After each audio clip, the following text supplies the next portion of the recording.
Jadi gimana caranya supaya pembaca, penulis gitu ya bisa bertemu dan kemudian mendiskusikan karya sastra, mengapresiasi karya sastra gitu. Dan membuat masyarakat itu ya terasa lebih dekat dengan karya sastra dan penulisnya.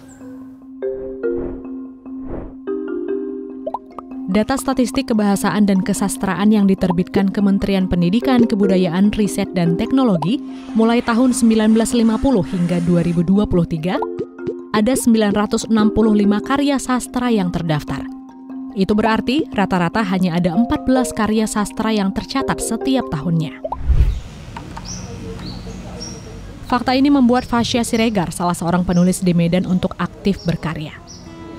Barista sekaligus pengajar di salah satu sekolah di Medan ini sudah menerbitkan 2 buku. Merasa vakum menulis sejak setahun belakangan, ia pun mengikuti sebuah festival sastra akhir pekan yang diselenggarakan oleh komunitas Ngobrol Buku belum lama ini di Universitas Sumatera Utara. Sebenarnya saya akhir-akhir ini jarang mengikuti kegiatan-kegiatan seperti ini karena saya sibuk buka kedai kopi dan ngajar kan. Jadi saya tujuan juga ngikutin kegiatan ini supaya saya diaktifkan lagi untuk menulisnya. Soalnya saya sudah lama juga nggak menulis. Ada 1 tahun ini nggak ada megang pulpen sama buku gitu, nggak ada megang laptop, nggak ada lah untuk nulis. Jadi kegiatan inilah yang untuk salah satu motivasi saya untuk menulis.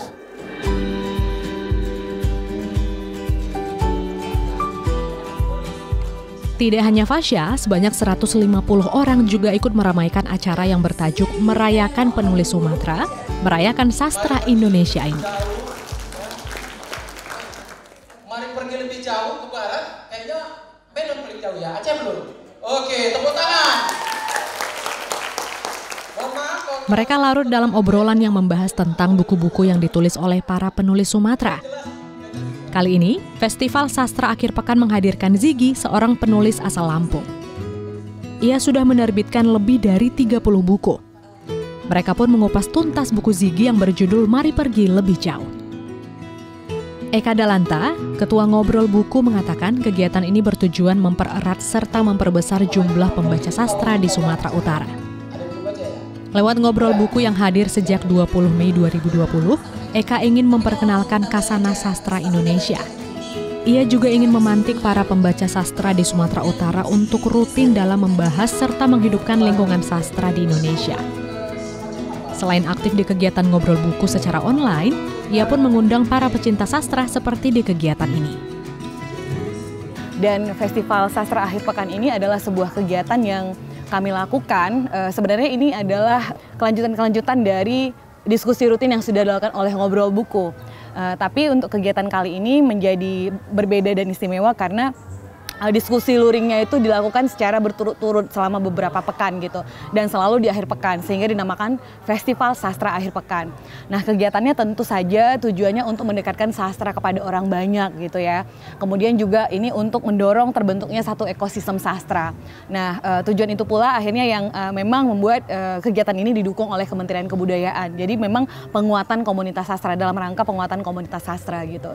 Dan Ngobrol Buku sendiri kan memang punya satu tujuan, memperkenalkan hasanah sastra Indonesia kepada orang banyak. Senang menulis adalah hal yang membuat kita berkarya dalam kontinuitas. Jadi kupikir aku ingin mengajak teman-teman yang ingin menulis untuk berfokus pada kesenangan pertama yang kita temukan ketika kita menulis dan membaca, seperti itu. Dan kita akan berpergian naik kapal terbang menuju penjara suram yang Festival Ngobrol Buku Akhir Pekan bukan sekadar ajang kumpul, tapi gerakan nyata untuk menjadikan sastra Indonesia kembali keren di mata generasi muda. Di tengah gempuran konten digital, ruang seperti ini menjadi oase bagi mereka yang ingin kembali meresapi keindahan kata, makna, dan budaya bangsa.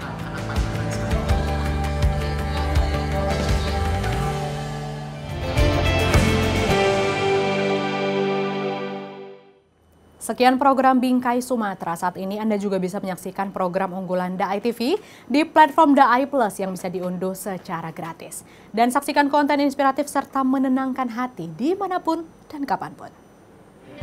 Tetap semangat menyebarkan kebaikan. Saya Windy Nenggolan pamit. Sampai jumpa.